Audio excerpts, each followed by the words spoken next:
शाळेतलं एखादं कंटाळवाणं लेक्चर किंवा ऑफिसमधली ती न संपणारी मीटिंग आठवतंय का? समोर एक जण खूप महत्वाचं काहीतरी सांगतोय, पण आपलं लक्ष मात्र वहीच्या कोपऱ्यात काहीतरी वेडीवाकडी चित्र, फुलं किंवा छोटे छोटे बॉक्स काढण्यात लागलेलं असतं. आणि नेमकं तेव्हाच तो आवाज कानावर येतो, आपल्या शिक्षकांचा किंवा बॉसचा. लक्ष कुठे आहे तुझं? त्या क्षणी आपल्या काळजाचा ठोका चुकतो. असं वाटतं की आपण जणू काही खूप मोठी चूक केली आहे. एक अपराधीपणाची भावना येते नाही का? आपण पटकन पेन खाली ठेवतो आणि स्वतःलाच बेशिस्त समजू लागतो. आपल्याला वाटतं की आपलं लक्षच लागत नाहीये. पण थांबा, जर मी असं सांगितलं की हे बेशिस्तपणाचं नाही, उलट तुमची एकाग्रता टिकवून ठेवण्यासाठी तुमच्या मेंदूनीच शोधलेली एक जबरदस्त युक्ती आहे तर? हो, हे अगदी खरं आहे. चला तर मग या डूडलिंग मागचं मानसशास्त्रीय सत्य आज आपण समजून घेऊया. कारण ही सवय आपलं लक्ष विचलित नाही करत, उलट ते टिकवून ठेवायला मदत करते. मानसशास्त्रामध्ये याला डूडलिंग असं म्हणतात.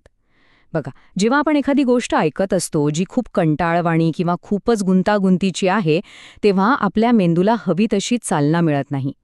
मग अशावेळी मेंदू दिवास्वप्नांमध्ये हरवून जाण्याऐवजी स्वतःला गुंतवून ठेवण्यासाठी हा सोपा मार्ग निवडतो.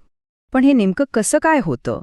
म्हणजे चित्र काढण्याने लक्ष विचलित होण्याऐवजी ते लागतं कसं? हा खूप महत्वाचा प्रश्न आहे. बघा, डे ड्रीमिंग म्हणजे दिवा स्वप्न पाहताना आपलं मन पूर्णपणे दुसरीकडेच भरकटतं.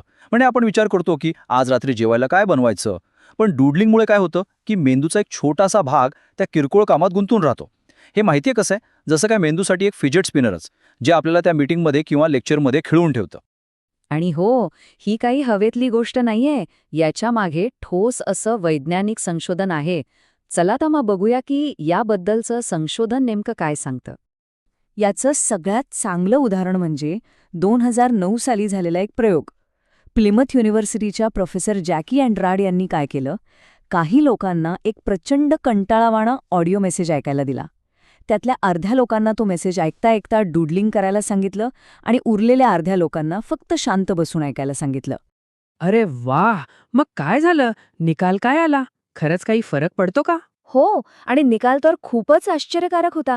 ज्या लोकांनी डूडलिंग केलं होतं त्यांना इतरांच्या तुलनेत तब्बल 29% जास्त माहिती अगदी व्यवस्थित आठवली. विचार करा, 29%!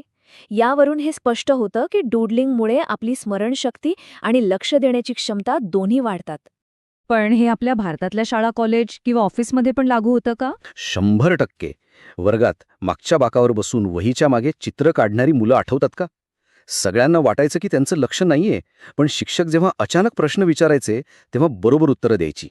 किंवा बघा, मोठमोठे इंजिनियर्स जी फोनवर बोलताना डायरीत उगाच रेघोट्या मारत असतात. खरं तर तो त्यांचा ताण कमी करण्याचा आणि नवीन कल्पना सुचण्याचा एक नैसर्गिक मार्ग असतो. हे सगळं तर खरं आहे, पण मग याचा हुशारीने वापर कसा करायचा? म्हणजे बॉस किंवा शिक्षकांना राग पण नाही आला पाहिजे, कारण गैरसमज तर होऊ शकतो ना? अगदी बरोबर.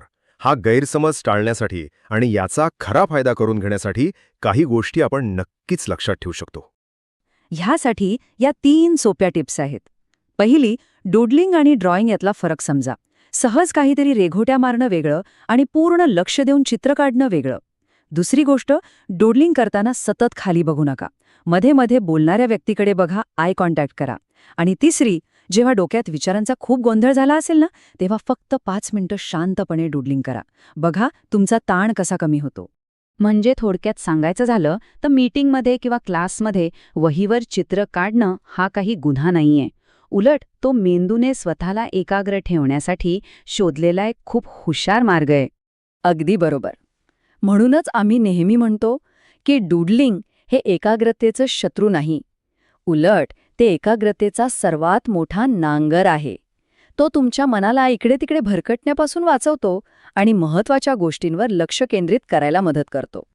तर पुढच्या वेळेस जर कोणी आपल्याला चित्र काढताना पकडलं तर घाबरू नका. लक्षात ठेवा, तो मेंदूचा एक हुशार खेळ आहे. मनाचे खेळ या मालिकेतील हा भाग सादर केला आहे मानसतज्ञ डॉक्टर अजित पाटील यांनी. अधिक माहितीसाठी आपण त्यांच्याशी संपर्क साधू शकता. धन्यवाद. मनाचे खेळ, परिस फाउंडेशन.